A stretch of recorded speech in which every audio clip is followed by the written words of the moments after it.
In week 6, your readings are going to focus on brand equity and strategy. A few examples of brand equity in recent news. First, the recent passing at the age of 99 of Dr. S. Donald Stookey. Not a household name, but I know you are familiar with the product that he developed.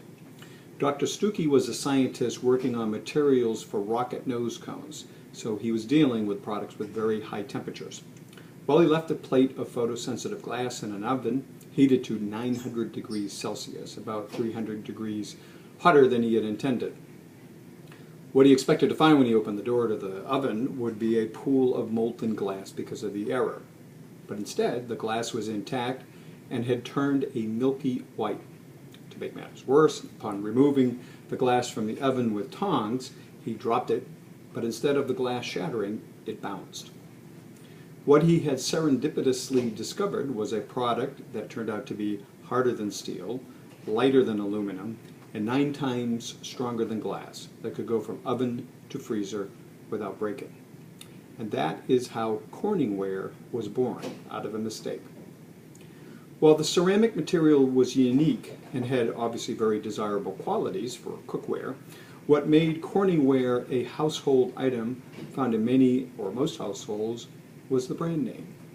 Named after the company that Dr. Stookey worked for, Corning Glass Works, which in turn was named after the city where it was founded, Corning, New York.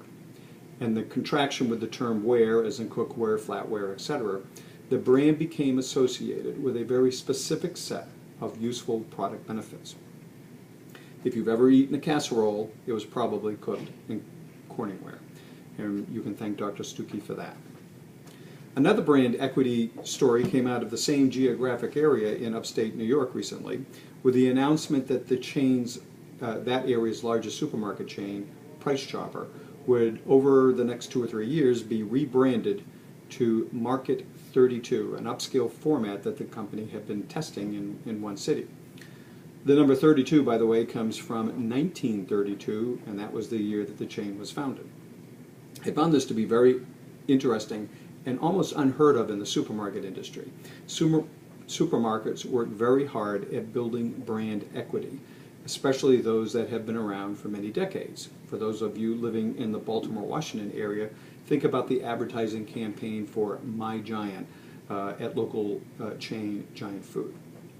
For a 134 store chain, which is what Price Chopper is, to announce that it would change its name, its banners, and everything associated with it over time is a risky proposition.